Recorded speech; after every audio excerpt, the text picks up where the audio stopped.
This is verse 9 of the 20th chapter of the Gospel of John. We're in the midst of the narrative concerning Peter and John coming to the tomb.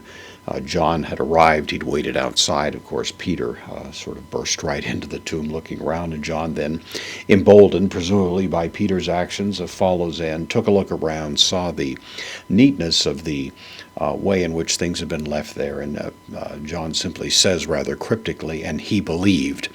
This other disciple, and of course it's been a bit of a conversation. Did he believe in a full-orbed sense of the resurrection, the gospel, all of that? A more limited sense, don't know. John leaves it as a kind of studied ambiguity. But he does give a little clarifying remark here in verse 9. So we have eudepo. This is an indeclinable adverb. It means something on the order of not yet, or as yet not, something like that. Fairly rare in the New Testament, postpositive gar, so for as yet not, and then edeson from edo, which means to see, but is commonly used to mean to see and to know something, and usually the sense of knowing it is more dominant in the way it's used. This happens to be the third person plural, pluperfect, active indicative. The pluperfect generally is translated into English using the helping word had, so they had not as yet known would be the sense of it. So that's the so far that's what we have. For they had not yet, or not as yet known. And then tain, the accusative, direct object of the verb, graphein.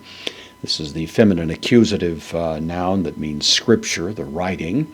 They had not yet known the writing.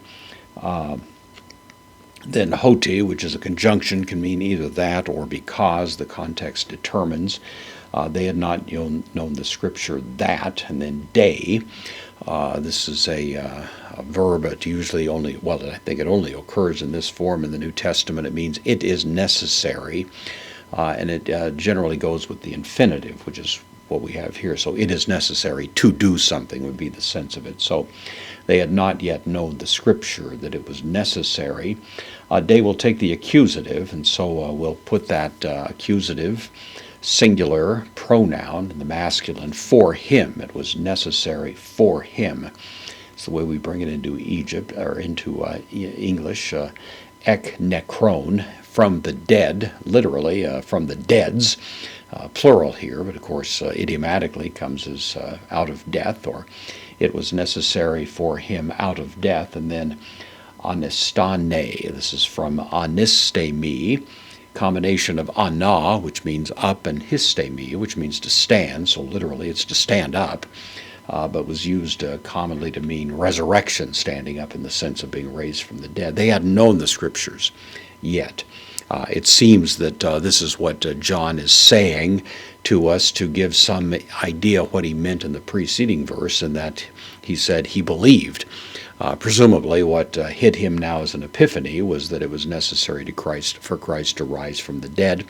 Jesus had, of course, said as much multiple times prior to the great events of the gospel, but now in a sense it apparently comes home to John with a new clarity and understanding.